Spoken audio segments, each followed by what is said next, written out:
Esse é possivelmente um dos vídeos mais importantes do canal aqui nos últimos tempos, porque isso aqui não fala de questões políticas brasileiras ou do mundo, não fala de questões pontuais que afetam o nosso dia a dia hoje. Isso aqui fala de coisas existenciais e que vão afetar o futuro nosso e dos nossos filhos e netos. Então eu quero abordar um tópico muito importante aqui hoje e quero pensar com vocês algumas respostas para isso, como lidar com a situação, mas antes disso um recadinho aqui. Uma das minhas metas esse ano era voltar a ver mais filmes e séries. E aí a gente tem já as indicações pro Oscar e eu tô tentando correr atrás do prejuízo aqui, assistir alguns filmes que eu não tinha visto ainda, ver algumas séries. A gente tá aqui assistindo um monte de coisa nos últimos dias. E para quem acompanha séries, né, para quem usa plataformas de streaming, você deve ter percebido que muitas vezes algumas séries estreiam no exterior e não tem no Brasil, ou alguns filmes estreiam no exterior e não tem nas plataformas de streaming no Brasil. O catálogo pode variar muito de país para país. Por isso hoje eu quero falar para você sobre o Surfshark, que é um serviço de VPN que permite com que você mude a sua localização de modo a poder ou ter segurança digital maior, ou também, nesse caso aqui dos streaming, você poder mudar a localização e poder acessar o catálogo internacional de Netflix, HBO ou outros serviços de streaming. Só que essa não é a única vantagem do Surfshark. Como eu mencionei, a questão de segurança, que talvez seja um dos principais pontos e mais importantes desse tipo de serviço, que tem como objetivo proteger e criptografar os seus dados quando você acessa a internet, de modo a proteger o seu IP e que ninguém saiba de onde você está se conectando. Vale lembrar que serviços de VPN como o Surfshark são usados no mundo inteiro por jornalistas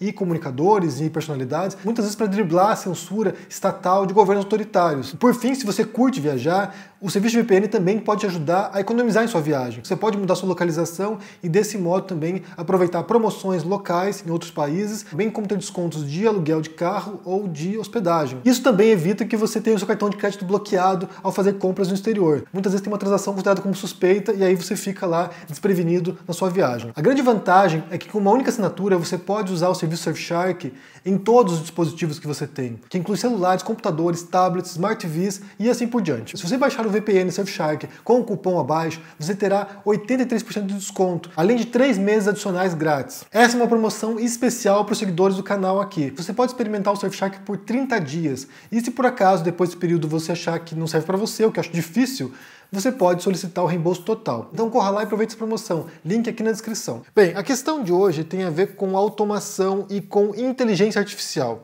Porque nos últimos dias eu passei brincando um pouco, né, mexendo um pouco no ChatGPT, que é um sistema de automação, né, um sistema de inteligência artificial que gera textos. Produz textos. Você põe uma pergunta lá, ou você pede para gerar um texto sobre um tópico qualquer, e essa inteligência artificial, esse IA, produz um texto bastante competente sobre uma vasta variedade de tópicos. É claro que em algumas questões mais específicas ele pode ser bastante deficiente, né, porque não tem os elementos necessários para poder refletir sobre o tópico, mas em grande parte das questões vai te dar uma resposta bem satisfatória. Inclusive para alunos universitários ou de ensino médio ou fundamental, ali vai ser uma ferramenta tremenda para pesquisa ou para gerar trabalhos, né? Então, assim, é uma preocupação que vai gerar no futuro também em relação a isso, né? Alunos apresentando trabalhos que foram feitos por uma IA e não por um aluno de fato pensando sobre aquele assunto. Mas a questão vai mais além disso. A questão se aprofunda e entra no futuro do trabalho, no futuro daquilo que nós, seres humanos, faremos em breve, sobre como isso vai destruir milhões de postos de trabalho e como a gente vai se adaptar nesse novo mundo. Porque eu imagino que muitos de nós aqui, que vivemos no século XXI, aqui começo do século XXI, muitos de nós estamos preparados para lidar com um mundo no qual a automação e a inteligência artificial vai fazer com que desapareça postos de trabalho que a gente espera que sejam mecânicos, né? Então, por exemplo, telemarketing, responder, sabe, questões num chat da Amazon, por exemplo, ou de uma empresa de telefonia, e aí questões básicas resolvidas por um robozinho ali, um bot que vai resolver a tua questão. Mas para temas complexos, para questões de criatividade, por exemplo, ou questões artísticas, poucos de nós estamos preparados para ser substituídos ou enormemente impactados por IA, por inteligência artificial. Porque aqui a gente entra numa questão, como eu falei, que é existencial. Muitos de nós acabam se identificando com aquilo que a gente faz, né? Se você perguntar para uma pessoa, né, o que você é, o que você faz, a pessoa vai dizer, né, eu sou engenheiro, sou arquiteto, sou médico, sou professor, sou artista, sou músico, sou, sei lá, alguma profissão, e muitas vezes a profissão não traz apenas o valor que a gente tem sobre nós mesmos, mas também o valor social. Algumas profissões têm um status maior do que outros na sociedade, e a pessoa tende a se ver, né, como se fosse superior às demais por causa desse status. Mas muitos de nós nós tendemos a entender a nossa profissão, aquilo que a gente exerce, como sendo a nossa função nesse mundo. Essa é a primeira pergunta que eu proponho para vocês, né? O que nós, seres humanos, somos e a que a gente se propõe nesse mundo? Qual é a nossa função nesse planeta? Cada pensador vai dar uma resposta específica e muitas vezes nos distinguindo de outros animais. Então, por exemplo, Aristóteles era alguém que deu a resposta que o ser humano é um animal que tem fala, ou que foi traduzido posteriormente como um animal racional. Então, assim, nós falamos, nós comunicamos os nossos pensamentos pela fala e isso nos distinguiria de outros animais. Ou, por exemplo, o Georges Bataille vai dizer que o ser humano é um animal erótico, que a nossa relação com o sexo, com a sexualidade é diferente de outros animais. A gente tem um aspecto simbólico da sexualidade que nos leva numa outra dimensão, que faz com que a gente se excite ou antecipe a excitação de modo distinto do que a mera mecânica do sexo para a reprodução. Ou alguns vão dizer que o ser humano é um animal que trabalha. Então, assim, gera valor pelo trabalho e que se realiza através do trabalho, e assim por diante. Há as mais distintas interpretações e uma delas tem a ver com isso, né? Nossa relação com o modo como a gente procede no mundo, como a gente atua sobre o mundo e altera o mundo pelo trabalho.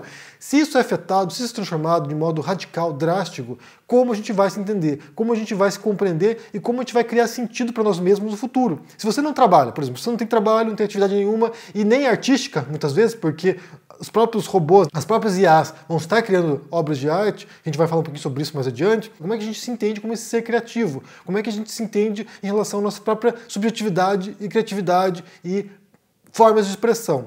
Porque, como eu falei, a gente está preparado para que trabalhos mecânicos, de matemática, de cálculos, de programação, sejam substituídos por uma IA. Vou dar um exemplo para vocês aqui. Alguns anos atrás eu trabalhei com tradução. Eu trabalhava com uma empresa bem grande, norte-americana, que tinha milhares de tradutores na sua folha de pagamento. E depois de um tempo eu fui chamado para ajudar a programar uma IA de tradução. Então, assim, eu junto com os tradutores, a gente via a tradução feita pela máquina, né, pelo robô, e a gente tinha que corrigir e ajudar a máquina a entender melhor como traduzir os textos de inglês para português. Basicamente, eu estava treinando um robô para me substituir. E aí eu já imaginava que em pouquíssimo tempo, boa parte das traduções seriam feitas a partir de uma inteligência artificial e os tradutores seriam apenas revisores do texto. Então, assim, eles pegariam o texto original, comparariam com a tradução feita pelo robô e ajustariam a tradução de modo a ficar mais redondinha, mais perfeita. Então, na tradução, para mim já era inevitável ou quase óbvio que a tradução já seria um campo ocupado por robôs, por máquinas, por inteligência artificial. Disso para IAs trabalhando sobre produção de texto é um salto, na verdade. Seria pouquíssimo tempo para isso acontecer. Então, quando surge o ChatGPT, isso não me surpreendeu, mas foi assustador, porque, como eu falei, o modo como esse IA se expressa e organiza as ideias é bastante espantoso. Eu vou dar um exemplo para vocês aqui que eu publiquei numa thread no Twitter e vou contar para vocês o que aconteceu, né? Como é que eu interagi com esse IA. Eu pedi para que ele escrevesse um conto sobre um poeta apaixonado. E aí o IA apresentou lá, né, um texto bastante simples de um poeta chamado Marcos, que se apaixona pela Sarah, e aí ele resolve em algum momento se separar da Sarah porque estar apaixonado por ela o afastava da produção poética. Então ele vai embora e resolve se tornar um grande poeta e abandonar o seu amor. E eu pedi para que reescrevesse o texto. Eu falei, olha, eu quero que você reescreva esse texto, mas com o poeta Marcos ficando com a Sarah no final do conto. E aí ele reescreveu o texto. Escreveu esse texto e daí ele fala assim, olha, esse conflito, esse dilema, né, ficar com o amor ou ir embora, e ele fica com o amor. E aí eu fui pedindo para ele alterar esse texto, incluir diálogos, incluir outro personagem, incluir o pai da Sarah, de modo a criar um conflito com o poeta, e ele foi alterando o texto para mim. Pouco a pouco o texto foi ficando mais sofisticado, mais interessante, isso apenas com a máquina operando. E aí que veio a grande surpresa, porque eu pedi para que o texto fosse reescrito em estilo de outros autores, no estilo do Raymond Carver, que é um contista norte-americano famoso por frases concisas, usar ponto final em vez de vírgula. O IA reescreveu o texto no estilo do Raymond Carver. Pedi para que reescrevesse no estilo do Marcel Proust, o grande romancista francês, e a máquina reescreveu com frases que se pareciam com as frases do Proust, né? Com construções frasais totalmente diferentes do outro texto e com vocabulário diferente. Depois pedi para que reescrevesse no estilo do Shakespeare, e a máquina reescreveu usando a linguagem do Shakespeare na forma de um soneto. Depois pedi para que reescrevesse no estilo do Edgar Allan Poe. A máquina reescreveu, trocando vocabulário, trocando as palavras, trocando estrutura e se parecia com o poema do Edgar Allan Poe. Por fim, pedi para que ele reescrevesse na forma de um funk carioca. E ele reescreveu isso de modo a ficar parecido com gírias e frases de um funk atual no Brasil. Então, assim, é realmente assustador e isso vem mudar bastante o modo como a gente entende a produção de texto, a criação artística e como isso pode se dar no futuro. Há previsões, por exemplo, que reportagens escritas, né, reportagens sobre futebol, por exemplo, reportagens sobre o mundo cotidiano, em breve serão feitas por máquinas, serão feitas por bots em vez de pessoas escrevendo. Basta coletar os dados da notícia, onde, como, quando e por que muitas vezes, e a máquina vai elaborar isso e produzir um texto coeso, compreensível, bastante legível e transmitirá a informação necessária sem precisar de um ser humano ali para escrever esse texto e ser pago para isso. Então isso vai liquidar, como eu falei, milhões de postos de trabalho, isso tanto em trabalhos mais qualificados, como o caso de um jornalista, por exemplo, como também trabalho como motoristas, por exemplo, também. Isso é uma coisa quase que óbvia já, e já se sabe há muito tempo, que a profissão de motorista ela está fadada ao fim, porque carros automatizados vão ocupar esse espaço. Então, assim, um táxi automatizado que você dá a direção e ele te leva lá porque ele tem o GPS e te conduz para lá, como já tem em algumas cidades do mundo, caminhoneiros vão ser substituídos por caminhões automatizados, isso vai reduzir custos de empresas, além de reduzir o número de acidentes também, né? Porque uma máquina não precisa dormir, uma máquina não precisa parar na estrada lá para descansar, simplesmente vai dirigindo. Então isso vai mudar drasticamente o mercado de trabalho no futuro próximo. A gente fala aqui talvez de pouquíssimos anos. E outra coisa que eu tenho visto bastante na internet são ilustrações feitas por inteligência artificial, né? Então, assim, muita gente tem publicado na internet nos últimos meses obras de arte produzidas por bots, por robôs. E aí também é outra coisa assustadora, porque você põe instrução, eu quero que você faça uma menina de trancinhas pulando amarelinha com estilo de aquarela e ele vai lá e produz uma obra de arte, algumas sugestões de obra de arte, né, algumas sugestões de ilustração e você escolhe qual você quer e você pode, a partir disso, ir refinando as suas instruções para ficar com um desenho bem apropriado. E já tem editores publicando obras escritas por inteligência artificial com ilustração feita por IA também. E isso, como eu falei, isso vai mudar radicalmente o jogo em produção de texto, em produção de imagens, produção de conteúdo, porque, enfim, era o que a gente imaginava que seria o último domínio, a última fronteira da expressão, a arte, né? Nós, seres humanos, seríamos as únicas criaturas no planeta capazes de produzir arte. E agora você tem máquinas, tem modelos programados para fazer isso. E talvez crie uma crise existencial em nós, seres humanos, porque não vai demorar muito para que também estejam escrevendo roteiro de cinema, estejam produzindo música de qualidade, e isso vai alterar completamente a dinâmica do mundo. A pergunta que eu quero fazer para vocês tem a ver com isso, né?